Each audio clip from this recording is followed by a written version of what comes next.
We're going this morning to talk you through the insurance products that you do need to have in your professional capacity. We're also going to talk through the implications of COVID-19 and how that may affect your policy, particularly in the ways that you might be considering working during varying periods of lockdown, whether that be a full lockdown as the UK currently is, or in the tiered system. To give you just a very little bit of background, Towergate Caring Professions, which both Hayden and myself work for, have been established for over 20 years. We look after many thousands of association members across the piece, from mediation to psychotherapists to counsellors to podiatrists, so a whole raft of different professional people that we've been looking after, and absolutely since March have been very much interacting with our associations to find out what it is that members need at this time to help and support, because we do really absolutely genuinely want to support people through this very difficult time. I'm going to hand you over now to Hayden, who's going to talk you through the products that you do need to have in your professional capacity. So Will, if I can say next slide, please, and over to Hayden. Good morning. Thank you, Diane. Thank you for everyone who has joined the webinar this morning. I really appreciate your time. My name is Hayden Jones. I'm the sales manager for the care professionals team of Towergate Caring Professions.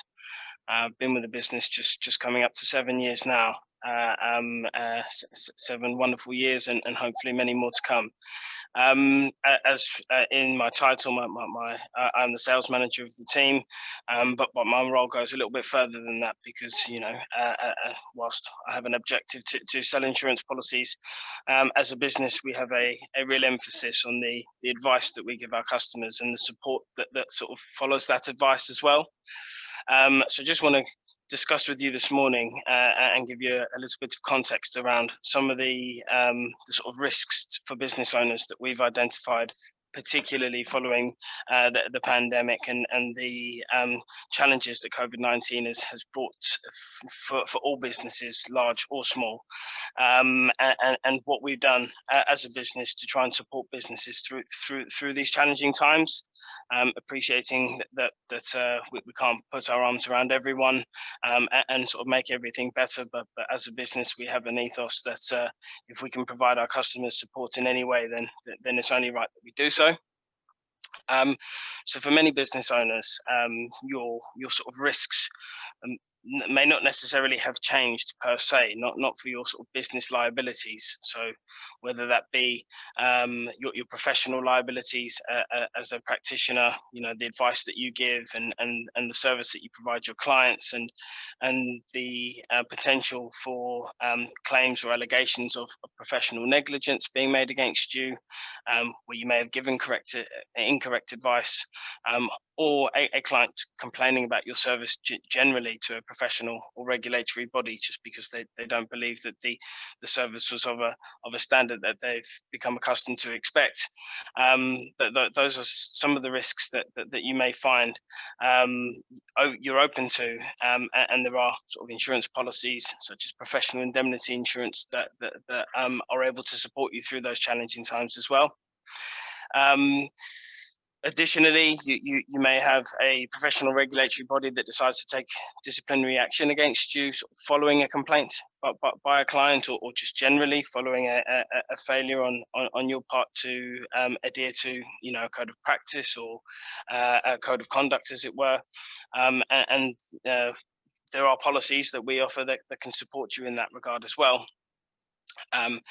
Alongside your sort of more general liabilities. So a client coming to visit you, I know that's sort of few and far between at the moment, but if they were, and whilst doing so, and of course practicing social distancing where necessary, if they were to injure themselves during the course of visiting you, there is a liability there for you as a business owner too.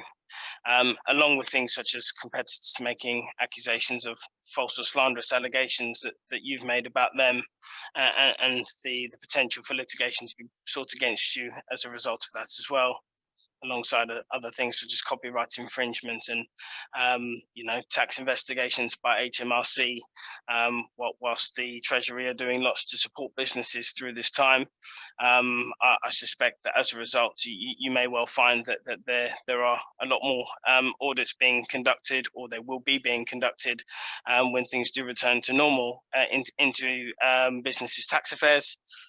Again, there are sort of insurance policies available out there to support you with that, and we do specialize in those areas and are able to support you with your needs there as well. Also, employer's liability. So if you are an employer, and there are definitions of different variations of employer. You could have someone working voluntarily for you, or you have PAYE employees.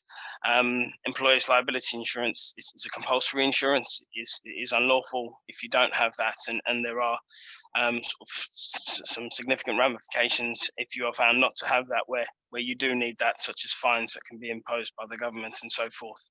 Again, we offer support and policies to protect you in those instances, and ensure that you're meeting your legal or regulatory requirements. I then move on to cyber liability. Cyber, it's for us as an insurance broker, has been identified as the biggest growing threat for all businesses, large, small, independent, corporate. It really doesn't matter. These cyber criminals are going for businesses that are the most vulnerable, not necessarily the smallest or the biggest. There are large corporations who, perhaps as a result of underinvestment in IT infrastructure, may find themselves vulnerable to an attack in the same way that an individual, self-employed individual or individual corporate entity, a one-man band, as it were, that might not necessarily have the IT support in place. There isn't really a sort of target, or specific target for these criminals. They will go for anyone where they see that there is potential vulnerability. Again, we offer support and products and services that can assist individuals and businesses through those challenging times.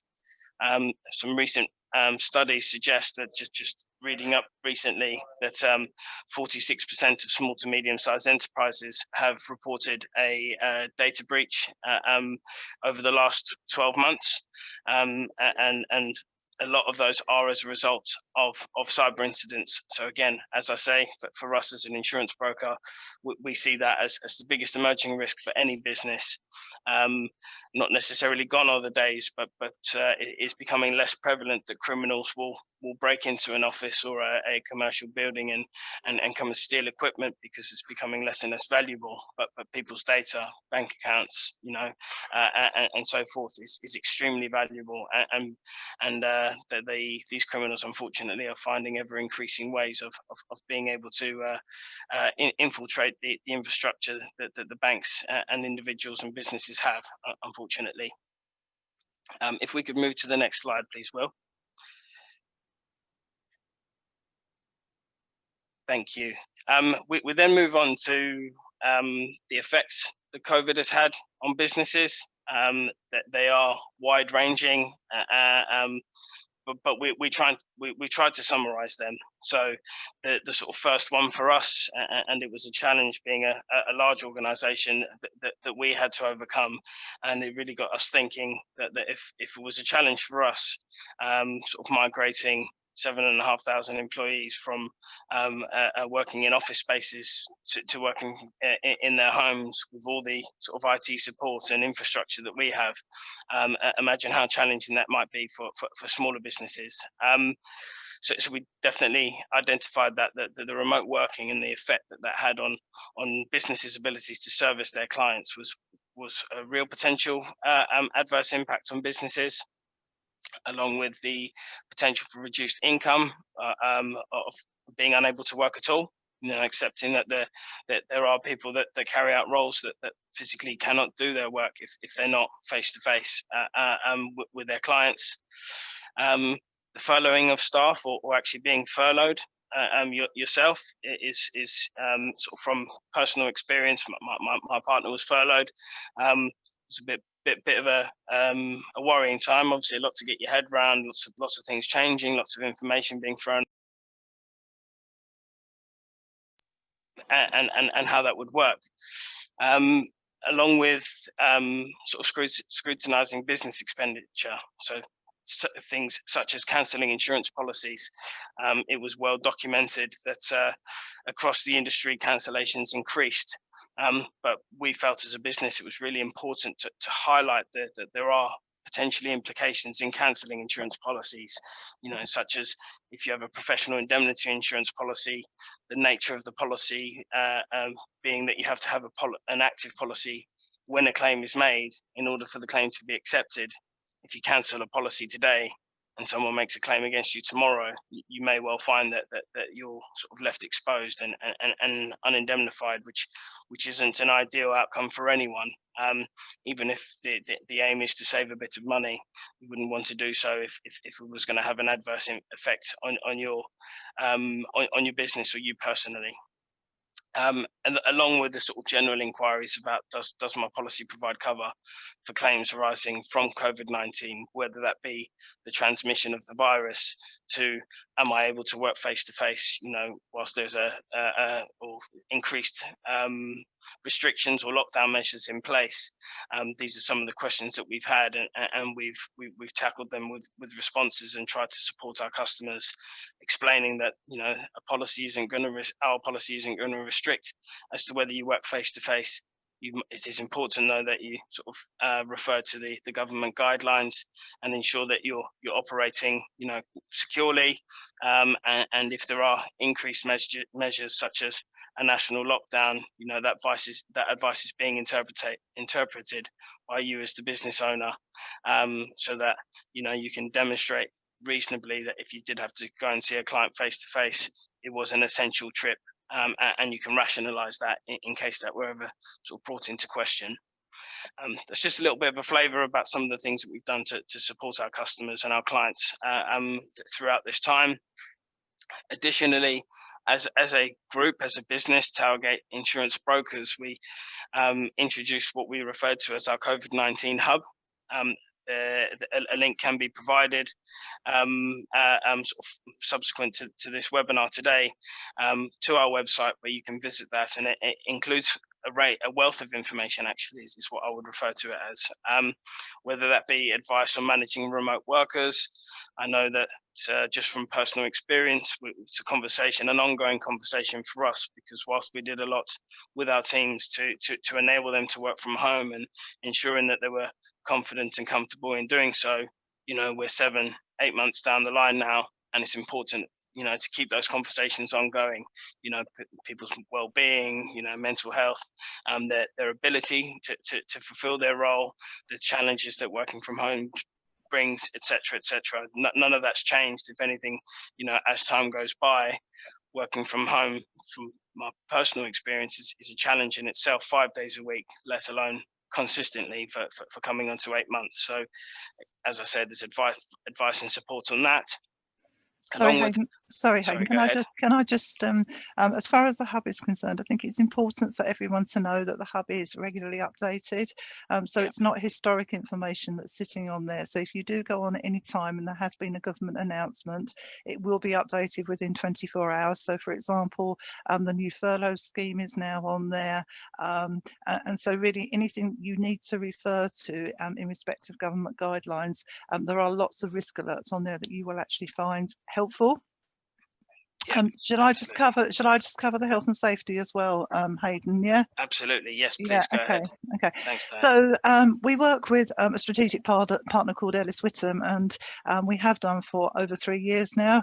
At the outset of COVID-19, what we wanted to do was to actually reach out to individuals to support them with their health and safety. We recognise that some of the instructions that are coming out are quite woolly, and people are not really sure what they should and shouldn't be doing. So we do have a number of risk assessments for a number of different disciplines. So if you are actually going to visit a client and you can face-to-face, the precautions you should be taking in respect to PPE, social distancing, there are sort of tick lists that you can actually go through that can make you feel that you are actually complying with the government guidelines, and in the event of a claim will be able to satisfy to insurers that you have indeed done the same. If you happen to have premises, again, we're helping and supporting with reopening those premises following a lockdown, and our partner has agreed with us that they will actually offer, once a risk assessment has been completed, the opportunity to speak to a health and safety professional who will then give them any guidance that they feel is appropriate, but dependent on the information they've declared on the risk alert, and then if it is deemed necessary, they will also do an on-site visit at no cost of up to 90 minutes, where they will actually look at the risks that have been identified as potential issues, talk those through, and that can be practical things as well as written instructions, because what has been found throughout the COVID-19 is that a lot of people are putting a lot of procedures into place, but they're not being documented, and documentation is as key as actually implementing the practical. So I would absolutely encourage you to have a little look at that. That hub is embedded into the Towergate COVID-19 hub, so you'll be able to actually go on and extract any of the information that you feel fit for your own purposes. Should you have any questions around health and safety that you're a little bit concerned about as a result, just get in contact with either Hayden and myself, and we will be able to reach out to the health and safety consultants and hopefully actually supply you with any information that you need. They're also there to support on employment law, and I know over this period they've taken a high number of calls in respect of people being concerned about, if they are employed, what their rights are, particularly in relation sort of to the furlough scheme and all of that. So would absolutely encourage you to do that. And as I've just going to repeat, this hub is actually prepared by professionals. So we have a legal team looking at it. We've got obviously the health and safety team. We've got insurance specialists looking at it. So it's not just someone sitting in a room writing this. These are professionals that are actually taking the content and trying to make it real for people.